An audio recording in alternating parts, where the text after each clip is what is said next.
তাহলে বিয়ের প্রথম রাত্রে নবী সাল্লাল্লাহু আলাইহি ওয়াসাল্লাম বলেছেন, স্ত্রীর কপালে হাত দিয়ে একটা সুন্নাহ পদ্ধতির দোয়া আছে। এই দোয়াটা যে ব্যক্তি পড়বে, ওই ব্যক্তি স্ত্রী দিয়ে কষ্ট পাবে না, বরং এই স্ত্রী দিয়েছে সারা জীবন সুখ পাবে। সুবহানাল্লাহ বল। কয়জনে সেই দোয়া জানেন? কয়জনে পড়েছেন?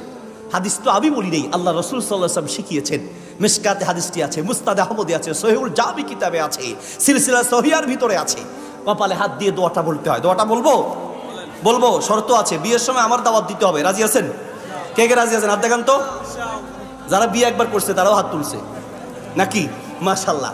কপালে হাত দিয়ে, এদিকে কপালে হাত দিয়ে দোয়া বলতে হবে, আল্লাহুম্মা ইন্নী আসআলুকা খায়রাহা ওয়া খায়রা মা জাবালতা আলাইহি ওয়া আউযু বিকা মিন শাররিহা ওয়া শাররি মা জাবালতা আলাইহি।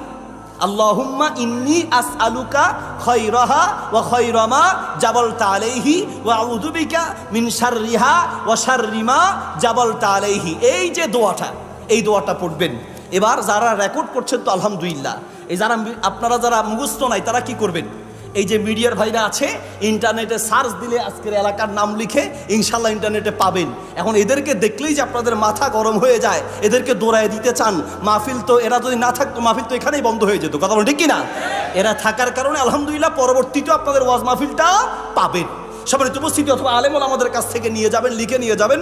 মাথায় হাত দিয়ে দোয়াটা পড়তে হয়। কপালে ঠিক চুলের এই যে এইদিকে তাকান, এখানে হাত দিবেন। আবার চুল টানাটানি করে প্রথম রাতে বিপদ ঘটায়েন না।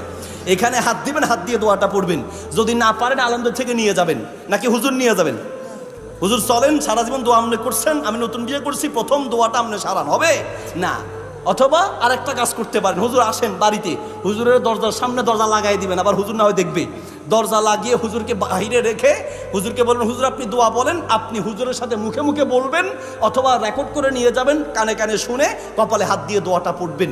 বিয়ের প্রথম রাত্রে প্রথম কাজ হচ্ছে আপনার নামাজ পড়বেন, তারপরে দোয়াটা পড়বেন। 3 নম্বর হচ্ছে স্ত্রীকে বিভিন্ন উপদেশ দিবেন, বিভিন্ন ভালো ভালো উপদেশ, মা বাপ সম্পর্কে, তারপরে নিজের খেদমত সম্পর্কে, ইবাদত সম্পর্কে উপদেশ দিবেন। নাম্বার 4, দুইজন মিলে আল্লাহ সুবহানাহু ওয়া তাআলার কাছে বিভিন্ন দোয়া করবেন। মোটামুটি 4টা পয়েন্ট বলেছি, আর বাকিগুলো বলা লাগবে না, এগুলো আপনারা ভালো করে জানেন।